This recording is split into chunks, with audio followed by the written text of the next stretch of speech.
Olá, amigos do canal! Sejam bem-vindos! E, por favor, ajude nosso canal a crescer. Curte, compartilhe e inscreva-se! Esta é uma história estranha que descobri pela primeira vez há cerca de 1 ano com a minha avó. Ela faleceu há algumas semanas, que descanse em paz, e pensei em compartilhar essa história selvagem que ela me contou, para ver se te entretém como me entreteu a mim e ao meu marido. Para começar, descobri que minha avó foi casada uma vez antes do meu avô. Isso me surpreendeu, pois tenho 30 anos e nunca soube disso. Fiquei ainda mais surpresa quando ela me disse que o vovô nunca soube também. Ela nunca quis magoá-lo e, com o passar do tempo, não achou importante mencionar, já que nunca teve filhos com ele ou algo do tipo. Ela disse que ele era um homem perigoso, que ela tinha apenas 19 anos e se sentia atraída pelo bad boy. Ela ficava ainda mais atraída porque ele se interessava por ela, fazendo-a se sentir importante. Ele era temido e respeitado entre os colegas, e o fato de gostar dela deixava encantada. Ela começou a viajar com ele, o nome dele era Davey. Ele enrolava seus cigarros com uma camisa de manga curta, o cabelo sempre penteado para trás, e se queria algo, conseguia. Ela sabia que às vezes ele usava força para conseguir o que queria, mas sempre a fazia esperar do lado de fora ou em outro cômodo, para não testemunhar nada. Ela estava assustada na maior parte do tempo, admitiu, mas era viciada no medo, e seu primeiro amor sempre terá esse aperto no coração, para o bem ou para o mal. Eles viviam em uma pequena pensão, basicamente pagando semanalmente para alugar um quarto. Estavam sempre em movimento, então precisavam de lugares assim, onde pudessem sair a qualquer momento. Uma noite, Davey rompeu pela porta, selvagem e furioso, e gritou para minha avó pegar o que precisavam sair imediatamente. Ela não conseguia ter certeza, mas pensou ter visto o que parecia ser sangue em sua camisa e calças. Ela estava chateada e tentou acalmar Davey para explicar o que aconteceu, mas ele só estava irritado e gritando. Com o tempo, ela aprendeu que quando Davey agia assim, era melhor apenas fazer o que ele dizia. Eles pegaram a estrada, e ele não disse nada por horas. Finalmente, minha avó perguntou o que aconteceu, e tudo o que Davey disse foi que nunca mais iriam falar sobre aquela noite, e que queria que ela esquecesse. Depois de todas as coisas horríveis que ela sabia que ele fazia, por algum motivo, isso foi pior para ela. Ela sabia que ele era problema, mas era isso que ela gostava nele. Mas o que quer que tenha acontecido naquela noite estava além do limite, e ela nunca esqueceu esse sentimento. Eventualmente, seguiram em frente e tiveram uma pequena cerimônia de casamento. Ela queria filhos, e Davey sempre dizia que um dia teriam. Esse dia nunca chegou, e minha avó começou a ficar impaciente, além do fato de que o comportamento do bad boy estava começando a afetá-la finalmente. Ela sempre estava preocupada em vê-lo voltar para casa coberto de sangue ou pior, nem voltar. Uma noite, seus piores pesadelos quase se tornaram realidade. Estavam em casa, passando a noite juntos, quando bateram na porta. Era um senhor mais velho que ela não reconheceu. Davey gritou para ela ficar no quarto, então ela ouviu com a orelha na porta. Não conseguia entender todas as palavras, mas a conversa parecia hostil. Poucos minutos depois, Davey entrou no quarto e disse que precisava sair e que voltaria mais tarde. Ela tentou arrancar dele para onde ele estava indo, mas ele não disse nada. Ele parecia diferente desta vez, em vez de raiva, parecia mais assustado do que tudo. Ela esperou a noite toda, e Davey nunca voltou para casa. Ela não chamou a polícia, pois ele sempre dizia para ela, não importa o que, não chamar os policiais. Ela decidiu tomar as rédeas da situação e agir como detetive. Procurou pistas no pequeno apartamento deles. Encontrou algumas notas com o endereço de rua nelas, e na manhã seguinte, caminhou até aquele endereço. Não encontrou Davey, mas encontrou algo que a assombrou por décadas. Era um galpão, e lá dentro encontrou uma cena muito horrível. Não quero entrar em detalhes do que minha avó viu, mas digamos apenas que havia muito sangue e um corpo. Ela correu para uma loja próxima e pediu aos atendentes que chamassem a polícia. Minha avó afirmou à polícia que tinha acabado de tropeçar no local por acidente. Ela nunca soube acusar Davey, ele sempre deixou isso claro para ela. Nunca identificaram o corpo, e pelo que ela sabe, sempre foi um John Doe. Se você está se perguntando como ela sabia disso, um dos policiais que confortou minha avó naquela tarde foi o meu futuro avô, por isso ela nunca quis admitir a ele que sabia dos possíveis culpados, pois sentia um peso de culpa avassalador. Ela apagou todos os vestígios de Davey, não que houvesse muito, porque ele os forçava a viver um estilo de vida muito minimalista. Não foi imediato, mas ela lentamente começou a desenvolver sentimentos pelo meu avô, e eventualmente começaram a se ver. Poucas semanas após o incidente, ela encontrou paz no fato de que Davey nunca mais voltaria, e por muito tempo ela se perguntou o que aconteceu com ele. Ela queria fechar esse ciclo, se ele estava morto, se mudou para outro país, ou se simplesmente queria se separar dela. Quando pedi o sobrenome dele para tentar encontrá-lo para ela, ela apenas sorriu e disse que desistiu de querer saber o que aconteceu anos atrás, e que sabia que fez a escolha certa terminando com meu avô. Ela disse que, uma vez que minha tia nasceu, ela estava aterrorizada que Davey a encontrasse um dia, e por muito tempo ela viveu com o medo constante de que Davey estava observando-a e que, quando menos esperasse, ele atacaria. Agora que ela faleceu, nunca saberei o verdadeiro nome de Davey ou onde ele foi parar, e isso provavelmente é para o melhor. É surpreendente para mim saber que minha avó foi casada com um criminoso, mesmo que fosse um casamento não oficial. Ela encontrou uma caixa antiga guardada e me mostrou sua aliança de casamento e uma foto de Davey daquela época. Foi surreal vê-lo olhar para aquela foto, e eu podia ver o medo e o amor nos olhos dela. Minha pobre avó, o medo que ela deve ter sentido diariamente por muito tempo, realmente deve ter sido um pesadelo.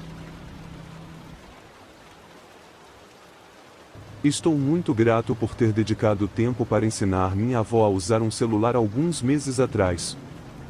Meus avós estavam em uma situação delicada e, se não soubessem usar um telefone, havia uma chance de que não estivessem mais aqui hoje.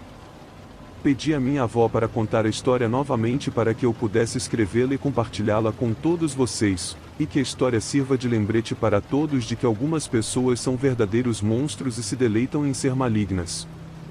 Meus avós moram no meio do nada. Minha cidade natal é pequena e não tem uma vida noturna agitada como muitas das cidades dentro dela. Eles vivem ainda mais isolados. Se vêm visitar minha família ou a casa dos meus pais, leva cerca de 1 hora ou mais. Mas mesmo na casa dos 80 anos, eles adoram sair e ver todos os seus entes queridos. Meu irmão estava celebrando o nascimento de seu primeiro filho e tivemos um pequeno encontro na casa dos meus pais. Meu marido, eu e meus avós acabamos ficando um tempo jogando um jogo de cartas chamado Pitch. Não saímos da casa dos meus pais até depois da meia-noite, o que significava que meus avós não chegariam em casa até por volta da 1 da manhã. Eu detestava isso, então insisti para que ficassem na casa dos meus pais ou até na minha casa, mas eles insistiram em dirigir de volta para casa. Meus avós partiram e fizeram a viagem de cerca de 1 hora de volta para casa. No caminho, meu avô atropelou algo na estrada e foi obrigado a parar. Eles não tinham um pneu sobressalente no carro, então ele não pôde trocar o pneu furado. Eles pensaram sobre o que fazer e decidiram simplesmente esperar ali até de manhã, sabendo que a cidade é pequena e quase não tem tráfego durante a noite. Eles acharam que estariam sozinhos na estrada até o nascer do sol. Eles não queriam ligar para ninguém da família e acordá-los, e eu entendo a lógica, mas preferiria muito ter ajudado meus avós em vez de deixá-los sentados à beira da estrada a noite toda. Cerca de 20 minutos após o pneu furar, 2 carros emergiram da escuridão. Um parou atrás do carro deles e outro na frente. Eles trancaram as portas do carro e observaram intensamente os 2 carros. O carro atrás deles começou a se aproximar do carro do meu avô até que praticamente encostou no para-choque. Não sendo muito familiarizada com celulares, ela não pensou em ligar para a polícia imediatamente. Em vez disso, ambos apenas observaram, imaginando o que estava acontecendo. Alguém então saiu do carro de trás e começou lentamente a se dirigir à porta do motorista do meu avô. O homem não disse nada e simplesmente agarrou a porta do meu avô, tentando abri-la. Enquanto isso acontecia, alguém saiu do lado do passageiro do carro e se dirigiu à porta da minha avó. Era outro homem que continuava pedindo para minha avó abrir a porta. Essa pessoa então contornou a porta do lado do motorista e começou a bater na janela e na porta. Finalmente, minha avó recuperou o bom senso e pegou o celular que tinha acabado de aprender a usar e ligou para a polícia. Os sujeitos do lado de fora pareciam não se importar e começaram a destruir o carro dos meus avós com tacos de beisebol. Eles sabiam que era apenas questão de tempo antes de começarem a quebrar as janelas. O homem com o taco finalmente exigiu suas carteiras e disse que se não saíssem do carro e entregassem seu dinheiro, seria o fim. Meus avós permaneceram firmes e ficaram no carro, segurando as mãos um do outro e esperando que a polícia chegasse logo. Essas pessoas pularam no capô do carro e começaram a quebrar as janelas e o para-brisa, e o vidro começou a trincar e se espalhar por todo lado. Minha avó disse que foi a primeira vez que sentiu que o fim poderia realmente estar próximo, mas como em um filme clichê, enquanto o vidro começava a se estilhaçar para dentro, as luzes de um carro da polícia puderam ser vistas no horizonte. O homem esticou o braço pela janela trincada e tentou realmente agarrar a bolsa da minha avó, mas ela puxou para trás e o homem tropeçou e caiu do capô do carro onde estava em pé. O carro da frente saiu assim que viu as luzes. Os dois homens do carro atrás dos meus avós, que estavam apenas os atacando, correram de volta para o carro depois que não conseguiram pegar a bolsa da minha avó. Eles também saíram em alta velocidade, e em vez de persegui-los, o carro da polícia parou e se certificou de que meus avós estavam bem. Eles deram uma descrição dos homens que viram nos dois carros, e os policiais transmitiram as informações para que ficassem atentos. Já era de manhã quando meus avós finalmente ligaram para os meus pais e contaram o que aconteceu. Corremos todos imediatamente para ter certeza de que estavam bem e, claro, como bons avós, eles estavam realmente rindo e brincando. Eu sabia que isso os machucava por dentro, mas meus avós sempre gostaram de fazer piadas em qualquer situação, talvez seja por isso que estão nos 80 anos e ainda indo firmes. Infelizmente, os dois carros e os monstros dentro deles nunca foram pegos, então a justiça não foi feita. Nunca saberemos por que eles miraram nos meus avós, de onde vieram e qual era o objetivo deles. Eles apenas queriam roubá-los ou tinham intenções muito piores? Esses idiotas ainda estão por aí e potencialmente atacando os mais velhos e vulneráveis. Felizmente, minha teimosa avó finalmente cedeu e pegou um telefone e aprendeu a usá-lo a tempo.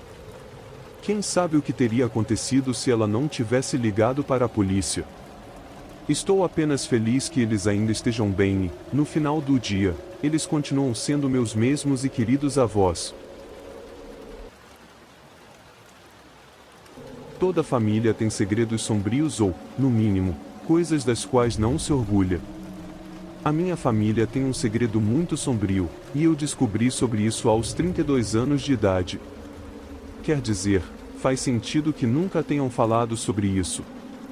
Por que qualquer família se gabaria da história que estou prestes a contar para você agora? Então, você provavelmente está se perguntando como descobrir sobre isso agora. Bem, a resposta simples é que minha avó deixou escapar a informação. Ela está começando a perder um pouco a cabeça, e é bastante triste e difícil falar sobre isso. A deterioração da mente dela é outra história horrível para outro dia, mas devido à condição da minha avó, ela precisa ser vigiada o tempo todo e também fala sem parar, dizendo coisas que não compreende. Na maioria das vezes, apenas respondemos e conversamos com ela. É estranho e um pouco triste, porque às vezes ela está tão lúcida quanto pode ser e outras vezes é como falar com uma criança pequena. Minha irmã e eu começamos a perceber muito que minha avó sempre mencionava o irmão dela. Só para constar, minha avó tem 3 irmãs e nenhum irmão, pelo menos até onde sabemos. No começo, achamos que era apenas a vovó falando normalmente, mas ela sempre mencionava ele e às vezes ficava realmente triste. Perguntamos para minha mãe sobre isso e, como ela era mais velha, pensamos que se a vovó tivesse algum irmão que não conhecíamos, ela saberia. Minha mãe apenas deu de ombros, dizendo coisas como sua pobre avó perdeu a cabeça, ela nunca teve irmãos, apenas irmãs. Conforme o tempo passava, a vovó ficava cada vez mais perturbada com o irmão. Tentávamos acalmá-la da melhor maneira possível, mas estava ficando mais difícil. Finalmente, começamos a conversar mais com a vovó, fazendo perguntas sobre o irmão. E, segundo ela, eles eram melhores amigos. Ele sempre ajudava minha avó com os valentões, mas começou a gostar de infligir dor a si mesmo e se tornou um valentão. Minha avó ficou chateada, então paramos de falar com ela naquela tarde e esperamos mais alguns dias até que a vovó mencionasse ele de novo, e começamos a fazer perguntas novamente, principalmente a principal: onde ele está agora? Ela parecia chateada e nos contou uma história. Por um tempo, parecia que nossa antiga e normal vovó estava de volta. Ela parecia lúcida e sabia do assunto. Seu irmão se envolveu numa briga de bar e feriu gravemente alguém por acidente. Ele passou algumas noites na cadeia e depois foi libertado. Quando saiu, encontrou o homem e, digamos apenas que, concluiu o trabalho. Ele fugiu da polícia. Finalmente, minha avó nos disse o nome do irmão dela, e ficamos chocados. Meu tio-avô tem um nome que tenho certeza que você já ouviu antes. Depois de deixar a cidade, ele começou uma série de coisas perturbadoras e horrendas. Levou anos, mas a polícia finalmente o pegou, e a vida dele acabou naquele dia. Ele nunca foi a julgamento por seus crimes. Depois de tudo, meus bisavós se mudaram para longe e mudaram de nome, tentando apagar a memória das coisas horríveis que o filho deles fez. Minha avó foi tão afetada pelo estresse e ansiedade que abandonou a escola e passou muito tempo aceitando o fato de que seu irmão era um assassino e agora se foi. Eventualmente, ela seguiu em frente e começou sua vida e nunca mais mencionou o irmão até agora. Naquela noite, contamos para nossa mãe, e ela estava convencida de que a vovó estava inventando coisas, afinal, ela assiste TV a maior parte do dia, e nessas situações, não é impossível implantar uma ideia na sua cabeça. Minha mãe ligou para suas irmãs e perguntou se já tinham ouvido algo assim, e todas disseram a mesma coisa: nunca tinham ouvido essa história antes. As irmãs da minha avó já tinham falecido, então realmente não havia mais ninguém para perguntar. Minha mãe veio à casa da minha avó conosco alguns dias depois e queria conversar com a vovó. Assim que ela mencionou o nome dele, os olhos da minha avó se iluminaram, e ela começou a falar sobre ele quando criança e como ele era um mentor incrível para ela. Minha mãe tentou descobrir se havia alguma maneira de a vovó provar isso sem simplesmente acusá-la de mentirosa. Minha mãe perguntou se ela tinha fotos de quando eram crianças, e minha avó pausou por um tempo. Parecia que as luzes se apagavam em sua mente. Seus olhos começaram a se encher de lágrimas, e então ela disse que não tinha fotos de infância, apenas uma foto para se lembrar dele, que estava embaixo da cama. Corremos para o quarto, mas não havia nada embaixo da cama além de poeira e caixas de tralhas. Minha mãe estava convencida de que a vovó tinha inventado toda a história, e admito que eu também estava indo por esse caminho, até que minha irmã gritou para voltarmos para o quarto, e entre o colchão antigo e o estrado da cama, havia uma pasta com um recorte de jornal dentro. Era um artigo sobre o irmão dela e todas as coisas horríveis que ele havia feito. Atrás do artigo, escrito em um pedaço de papel, estava uma nota que dizia: "Eu te amo, irmãzinha, não deixe que eles te machuquem. Com amor, sempre", e o nome do meu tio-avô. Nós nos olhamos e minha mãe começou a chorar. Já que ela tinha quase 60 anos e nunca soube disso sobre a família, concordamos em contar para toda a família para que soubessem, mas garantimos que todos estivessem de acordo em não compartilhar a informação. Eu sei que quebrei um pouco a promessa ao escrever isso, mas precisava desabafar. Espero que, ao não compartilhar nomes e lugares, eu consiga proteger a privacidade minha e da minha família. Por mais que o mundo tenha mudado, na verdade, não mudou tanto. Existem pessoas boas e horríveis. Quando meu avô veio para a América da Itália, ele enfrentou um dos momentos mais difíceis de sua vida. Ele economizou por anos para tornar a viagem uma realidade e não iria parar até chegar à América. A viagem de barco naquela época foi difícil, sem ajuda da vida ou de pessoas horríveis. Meu avô era muito jovem, mas era forte. Ele ajudava no barco de todas as maneiras possíveis para fazer a viagem passar mais rápido. Seu irmão, Gina, já estava na América e ele sabia que, assim que chegasse, teria um emprego garantido. Ele só precisava atravessar o longo trajeto pelo oceano. Em algum momento da viagem, o barco perdeu toda a energia e parou completamente no oceano.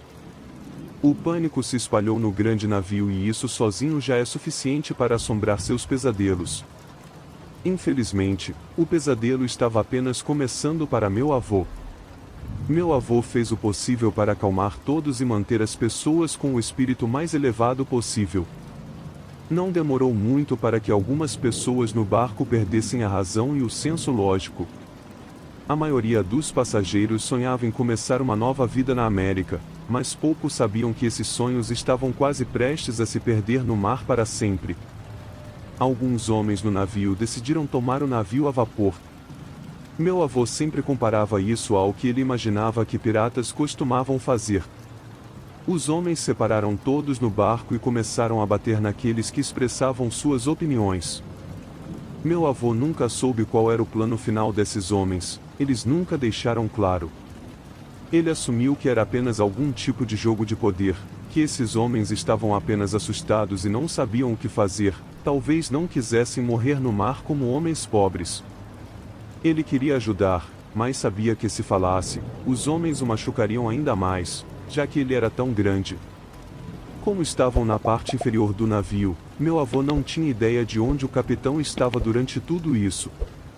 Ele sempre presumiu que o capitão estava apenas se escondendo em algum lugar, mas não sabia ao certo. As próximas horas, meu avô sempre dizia, foram as piores de toda a sua vida. Dezenas de pessoas todas juntas em um quarto quase completamente escuro. Podiam ouvir choros e tosses, e a maioria das pessoas estava certa de que iriam morrer.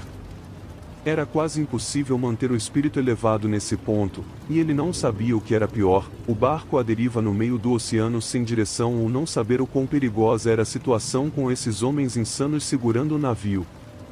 Para piorar, eles não sabiam como funcionava o resgate. Como ninguém sabia onde estava o capitão, não sabiam se tinham como entrar em contato com um navio de resgate ou se flutuariam até morrerem de fome. Finalmente, meu avô decidiu ser um herói, o que foi um erro. Ele se levantou e enfrentou um dos homens, mas outros 3 pularam nele e o espancaram. Eles o trancaram em um armário escuro de algum tipo e por horas ele ouviu a comoção mais perturbadora que já ouvirá. Ele sempre dizia que filmes de terror não são assustadores, nada se compara a ouvir os gritos reais das pessoas por horas e estar preso, incapaz de ajudar ninguém. E isso era o que realmente é o horror, segundo o vovô, e eu acredito nele. Sempre me dava pesadelos ouvir meu avô contar a história, eram sempre os pequenos detalhes que mexiam comigo, as condições quase congelantes, o choro das pessoas que ele conhecia e ter que lidar com isso sem sequer um feixe de luz é simplesmente inimaginável para mim. As próximas horas foram um borrão para ele, ele não se lembrava muito bem. Passou muito tempo tentando arrombar a porta sólida, mas ela não se mexia. Eventualmente, ele ouviu gritos que não reconhecia e começou a bater na porta novamente. Alguém abriu a porta e libertou meu avô, era outro passageiro do navio, e ele explicou a meu avô que um navio de resgate havia chegado e basicamente prenderam os homens que tomaram o navio. Os gritos que ele ouviu por último foram dos homens que tomaram o navio e estavam gritando enquanto eram detidos. Não sei como eles fizeram, mas consertaram o navio e terminaram a jornada para a América. Ele ouviu dizer que cada homem que comandou o navio foi julgado, mas infelizmente não sabia ao certo. Quando chegaram à costa, ele contou sobre o terrível e infeliz desfecho da viagem. Várias pessoas que ele conhecia perderam tragicamente suas vidas e nada foi feito por essas pobres pessoas e suas famílias. Vários passageiros italianos fizeram um serviço para aqueles que foram perdidos, mas a memória trágica ainda permanece. Meu avô ficou irritado e ofendido por anos porque quase não houve menção à tragédia. Ele se desiludiu e seu sonho americano ficou meio nebuloso. Ele não conseguia entender por que nada estava sendo feito. Ele dedicou a maior parte de sua vida para ajudar nas condições de imigração, fazendo os arranjos o mais confortáveis possível e tentando providenciar abrigo e trabalho quando chegavam ao país. É assustador ir para um lugar novo e recomeçar, e meu avô aprendeu isso em primeira mão. Ele sempre dizia que suportou dor suficiente, mas não queria que mais ninguém sentisse nem uma fração do que ele sentiu. Eu trabalho na indústria cinematográfica há cerca de 10 anos, mas o que eu faço especificamente não é exatamente o que se pode chamar de glamouroso. Ainda assim, é incrível fazer parte desse universo. Resumidamente, eu basicamente localizo locais para filmes e me certifico de que o local seja adequado para cenas específicas. Muitos dos meus colegas nessa indústria começaram se apaixonando por filmes desde cedo. No meu caso, foi muito cedo. Meu avô era produtor nos anos 1960, trabalhou com talentos lendários como Audrey Hepburn, Alfred Hitchcock, John Wayne e até Elvis Presley. Quando eu era bem jovem, ele entretinha eu, meu irmão e todos os nossos primos com histórias selvagens envolventes sobre esse mundo hollywoodiano mítico daquela época. Conforme eu crescia, percebia que minha avó quase suspirava e parecia desconfortável quando meu avô falava sobre seu tempo na indústria. Quando meu avô faleceu anos mais tarde, já adultos, meu irmão e eu discutimos algumas das histórias que ele nos contou e nos questionamos sobre o comportamento estranho da nossa avó. Jogamos algumas ideias, mas infelizmente chegamos à conclusão de que, naquela época, meu avô deve ter tido um caso em Hollywood ou algo do tipo. Tudo se encaixava na forma como minha avó basicamente se transformava toda vez que meu avô mencionava Hollywood. Pareciam memórias desagradáveis. Embora não fosse justo assumir que foi um caso ou algo assim, voltamos àquele período em Hollywood, vamos ser honestos, era como o velho oeste das festas, com lindas atrizes por todos os lados. Meu avô sendo esse produtor importante, infelizmente, fazia sentido, por mais horrível que seja pensar nisso. Mas por que estou contando essa história? No mês passado, meu irmão e eu finalmente perguntamos para minha avó o que aconteceu enquanto ele estava em Hollywood. Não queríamos mais ouvir contos de fadas que meu avô compartilhava. Queríamos saber a verdade, especialmente desde que comecei a trabalhar na indústria. Apenas por precaução, caso fosse um caso, abordamos o assunto com muita delicadeza com minha avó. Não queríamos incomodá-la ou trazer memórias horríveis à tona. Afinal, até o dia em que ele morreu, minha avó sempre demonstrou muito amor e admiração por meu avô. Então, parecia estranho que ele pudesse fazer algo assim. Meu irmão, sendo o mais eloquente de nós dois, perguntou diretamente: por que o vovô deixou Hollywood e por que você sempre fica quieta e sai da sala toda vez que o vovô conta histórias? Minha avó respirou fundo e respondeu: acho que vocês já estão grandes o suficiente para ouvir a história agora. E então ela começou a contar essa longa história como só os mais velhos conseguem. E nós estávamos completamente errados. Farei o meu melhor para contar a história sem deixar nada de fora. Minha avó não conseguia se lembrar do ano exato, mas em algum momento durante sua carreira como produtor, ele decidiu levar minha avó para Hollywood, um detalhe que eu desconhecia. Quando ela estava em seus 20 e poucos anos, ela sonhava em ser atriz e era muito bonita. Meu avô usou suas conexões para conseguir audições para ela e a chance de conhecer alguns dos grandes nomes da cidade. No entanto, minha avó não queria nada de mão beijada. Usou um sobrenome diferente e nunca mencionou o nome do meu avô em uma audição. Ela queria conseguir um papel baseado apenas em seu talento, não por ser casada com o produtor do filme, algo que eu realmente admiro. Após várias audições fracassadas, ela quase desistiu do seu sonho e considerou tentar a sorte como modelo, já que tinha algumas ofertas. Decidiu fazer uma última audição para uma oportunidade supostamente grande em um filme. Ela nos disse que meu avô estava cético sobre essa audição, pois nunca ouvirá falar do diretor ou do filme, mas minha avó estava sendo teimosa e disse para ele confiar nela, que sabia o que estava fazendo.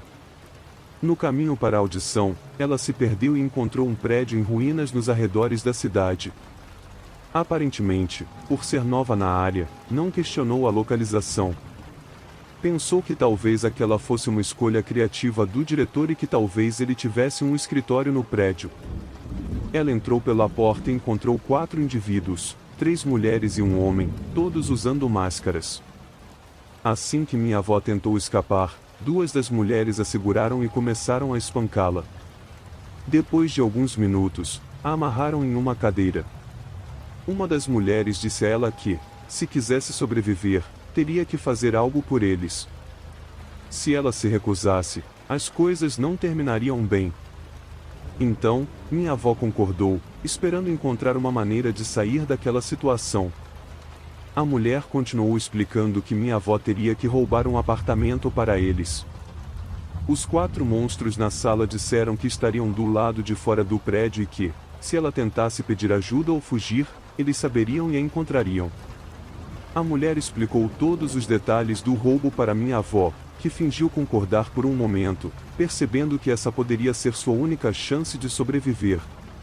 Ela presumiu que, uma vez dentro do apartamento, poderia encontrar um telefone ou, melhor ainda, que a pessoa estivesse em casa e ela pudesse explicar o que estava acontecendo. Chegaram ao prédio do apartamento e o plano da minha avó desmoronou. O homem do grupo acompanhou minha avó até o prédio e a seguiu pelo corredor. Ele estava segurando algum tipo de cano nas mãos e ela teve a terrível sensação de que o cano era para ela. A porta estava destrancada e eles entraram. Deram a minha avó um saco de pano e disseram para ela encher de dinheiro. Garantiram que haveria dinheiro em uma mesa dentro do quarto e, realmente, estavam certos. Minha avó começou a colocar o dinheiro no saco lentamente, tentando pensar em uma maneira de escapar. O homem a empurrou e disse para ela se apressar. Enquanto enchia o saco, ela notou um vaso de vidro com algumas flores em cima. Ela agarrou o vaso de vidro, quebrou na cara do homem e saiu correndo do apartamento enquanto ele caía no chão. Ela percebeu que era uma saída de emergência do prédio e correu por várias quadras, encontrando um carro da polícia estacionado em um estacionamento. Aproximou-se freneticamente da polícia e contou tudo. Naquela época, a polícia não dava tanta atenção às mulheres e demorou um pouco para acreditar na minha avó e registrar o depoimento dela. Eventualmente, ligaram para meu avô e ele decidiu fazer barulho. Felizmente, minha avó pôde dar uma descrição muito detalhada dos sequestradores, o que levou à prisão de uma das mulheres, mas os outros 3 nunca foram pegos. Ela nunca descobriu de quem era o apartamento, mas presumiu que pertencia a alguém no submundo sombrio de Hollywood na época. A mulher que foi presa admitiu que o plano era nocautear minha avó dentro do apartamento após ela encher o saco e basicamente culpar minha avó por tudo. Eles não planejavam que ela escapasse ou tivesse um marido poderoso. Eles presumiram que ela era apenas uma jovem atriz em Hollywood e que ser pega no local do crime a tornaria apenas mais uma alma perdida no mundo sombrio do show business. Esse pesadelo marcou minha avó de tal forma que ela não quis ficar nem mais um segundo naquela cidade. Ela voltou para a casa dos pais e meu avô a seguiu vários meses depois, quando começaram a família. Ele contava histórias divertidas e felizes para nos entreter, mas sempre que mencionava seu tempo em Hollywood, minha avó não conseguia deixar de pensar nos pesadelos que enfrentou. Não consigo imaginar o que minha avó passou naquele momento, e estou apenas feliz que ela conseguiu sair e encontrar um pouco de justiça. Quanto aos outros 3 monstros daquela noite, espero que tenham sido pegos por algum outro crime e que a justiça eventualmente tenha sido feita. No mês passado, visitei meus avós pela primeira vez em alguns anos. Eu sei como isso soa horrível, mas meus avós moram do outro lado do país, então é difícil, sabe? Na verdade, foi uma reunião familiar e foi incrível ver toda a minha família estendida. Vi primos, tias, tios que não via há muito tempo. Meus avós moram em uma fazenda enorme. Quando éramos mais novos, morávamos a apenas cerca de 30 minutos de distância, então de vez em quando íamos lá e passávamos a noite. Em todos os anos em que fiquei lá, sempre tive um tempo fantástico e me senti seguro. Bem, eu não fazia ideia de quão inseguro realmente estava. Na reunião familiar, quando todos estavam sentados compartilhando histórias, meu avô nos contou uma das coisas mais perturbadoras e inquietantes que eu já ouvi. Uma noite, quando eu e meu primo James estávamos passando a noite na fazenda, meus avós tiveram um visitante indesejado. Enquanto meu avô começava a contar a história, lembro-me exatamente de qual noite era, porque foi a única vez em toda a minha vida que meu avô gritou comigo. A noite começou como a maioria das pernoites. James e eu estávamos brincando do lado de fora, comemos um pouco de torta com muito molho e bebemos refrigerantes, fingindo que eram cervejas de verdade. A casa da fazenda tinha um pequeno sótão assustador com uma cama retrátil e uma TV pequena, onde tínhamos o PlayStation ligado. Costumávamos ficar acordados a noite toda jogando games como o Spyro the Dragon ou Crash Bandicoot. Não era incomum minha avó bater na porta do sótão e nos pedir para fazer menos barulho.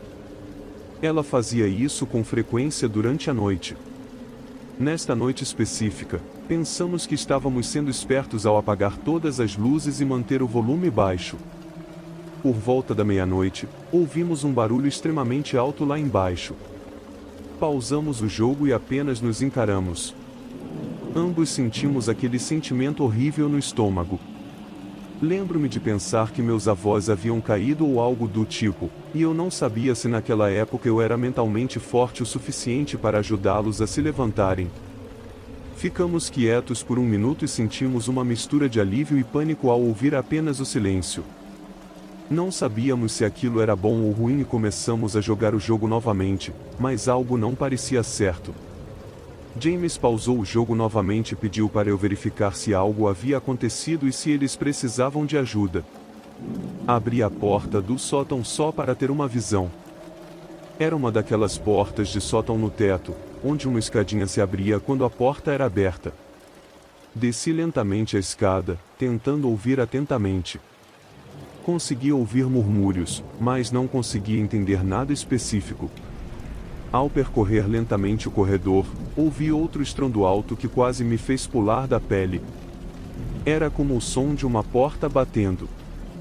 Continuei andando e vi meu avô virar a esquina com um olhar intenso nos olhos, apontando para o sótão e gritando agora a plenos pulmões.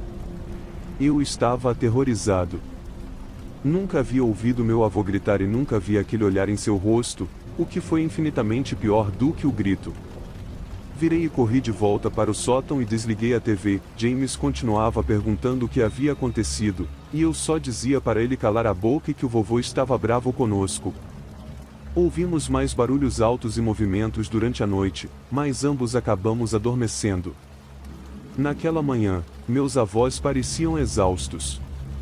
Estavam ambos tomando café na sala de estar, e meu avô tinha seu rifle de caça, o que achamos meio estranho, mas no final deixamos para lá e esquecemos. Meus avós estavam realmente estranhos naquela manhã, mas depois voltaram ao normal. Na próxima vez que os vimos, na reunião familiar, meu avô finalmente nos contou o que realmente aconteceu naquela noite. O barulho alto que ouvimos inicialmente, que fez com que eu e James nos preocupássemos, foi o som de um intruso tentando arrombar a porta da frente. No início, meu avô os assustou e eles fugiram. Quando eu estava no corredor e ouvi o segundo barulho alto, foi o som do intruso conseguindo arrombar a porta. Minha avó conseguiu se esconder no armário de casacos. Quando meu avô virou a esquina e me viu no corredor, ele apenas gritou agora, porque não queria alertar o intruso de que alguém mais estava na casa. Ele apenas esperava que apontar para o sótão comunicasse a mim que eu deveria subir lá. Felizmente, foi isso que fiz, mas foi apenas porque eu estava com medo de ser repreendido. Depois que voltei para o sótão e fechei a porta, meu avô pegou seu rifle de caça. Minha avó conseguiu fazer os intrusos saírem, mas ele não ia arriscar. Ele ficou acordado a noite toda na sala de estar. Ele ligou para o xerife, que era um bom amigo do meu avô, e disse a ele que não havia motivo para enviar alguém. Ele explicou o que aconteceu e basicamente fez um relato informal por telefone. Tudo isso aconteceu enquanto eu e James estávamos lá em cima e não tínhamos ideia de que nossas vidas poderiam estar em perigo. Quando eu estava no corredor, estava a apenas a alguns metros daquele intruso, e eu não fazia ideia. Quando ele nos contou isso, estava bravo por não ter nos contado antes, mas honestamente, eu realmente não os culpo. Eles estavam apenas tentando manter nós, crianças, seguros, e funcionou. Nunca tive que enfrentar o pesadelo de uma invasão domiciliar ao tentar proteger minha família. Meu avô é uma lenda por defender sua casa, esposa e netos. Ele admitiu para nós que nunca mais dormiu direito desde aquela noite, e eu posso entender completamente o porquê. Isso te faz pensar, não é? O que mais acontece quando achamos que estamos realmente seguros? História 3. Eu nunca percebi quantas histórias interessantes meu avô tinha. Nunca tive uma grande relação com meus avós, não por razões ruins, mas principalmente porque nossas vidas não se cruzavam muito. Há alguns anos, minha avó faleceu e eu percebi o quanto sozinho e triste meu avô estava. Decidi passar mais tempo com ele. Não sei se foi culpa por não ter passado muito tempo com minha avó ou se simplesmente senti pena do meu avô, mas por qualquer que seja o motivo, comecei a ir até a casa dele uma vez por semana, apenas para tomar café e conversar. Eu sabia que meu avô havia servido na guerra, mas nunca ouvi histórias sobre isso quando era criança.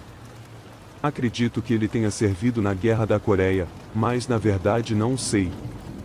Tudo o que sei é que ele estava baseado na Alemanha com certeza, e em alguns outros países europeus naquela época. Uma tarde, começamos a conversar sobre o tempo dele no exército. Ele me contou que não conheceu minha avó até voltar da guerra, então, sendo um homem solteiro na Europa, passava muito tempo com mulheres. Ele me disse que, quando estava na Alemanha, alguns dos caras com quem estava na base foram a um dos bares locais. Desculpe se você é da Alemanha, eu não sei qual é o termo correto para bar ou pub nessa cultura. Enquanto ele bebia com os amigos, conheceu uma mulher chamada Irma. Pela maneira como ele a descreveu, eu podia dizer que ele estava apaixonado por essa mulher, ou pelo menos muito encantado. Ele me disse que ela era linda, com cabelos cacheados loiros, olhos azuis brilhantes e um sorriso que poderia iluminar um cômodo inteiro. Essas foram as palavras dele, obviamente, e não as minhas. Ele falava um pouco de alemão e ela falava um pouco de inglês. Eles se deram bem imediatamente, e logo ele estava indo para a casa dela. Eu não imaginava que encontros assim acontecessem nos anos 50, então fiquei surpreso ao ouvir esse detalhe. Ele começou a contar detalhes sobre a caminhada de volta para a casa dela também. Ele disse que deveria ter percebido os sinais de alerta, mas estava hipnotizado pela beleza dela, e sem mencionar que tinha bebido bastante, então não estava no estado mental perfeito. Não demorou muito para que eles começassem a andar por vielas escuras isoladas, e logo estavam cercados apenas por árvores. Ele ouvia o som de galhos quebrando ao redor, mas imaginou que fossem talvez animais na floresta. Eles chegaram a uma pequena cabana, a cerca de 100 metros ou algo assim dentro da mata. Ela o convidou, e ele disse que parecia algo de um conto de fadas antigo. Era uma cabana toda de madeira, com uma lareira, 2 cadeiras pequenas em frente à lareira, um pequeno sótão com uma escada que levava a uma cama pequena, uma mesa na cozinha pequena e era basicamente isso. Irma acendeu a lareira e serviu cerveja para o meu avô, que era romântico, então imediatamente perguntou se ela iria com ele para a América quando seu tempo acabasse. É difícil para mim entender algo assim, mas era um tempo diferente. Ela pareceu lisonjeada com a oferta, mas desviou a pergunta várias vezes. Então, o tom dele começou a mudar enquanto continuava contando a história. Ela começou a desabotoar o uniforme militar dele. Ele virou a cabeça por um momento de prazer e só teve um vislumbre rápido, mas imediatamente se assustou com o que viu do lado de fora da janela. Ele se levantou da cadeira e começou a contar para Irma o que viu. Ele disse que viu um homem na janela espionando-os, e assim que percebeu, o homem se escondeu. Irma parecia desinteressada e continuava tentando distrair meu avô, tanto quanto ele.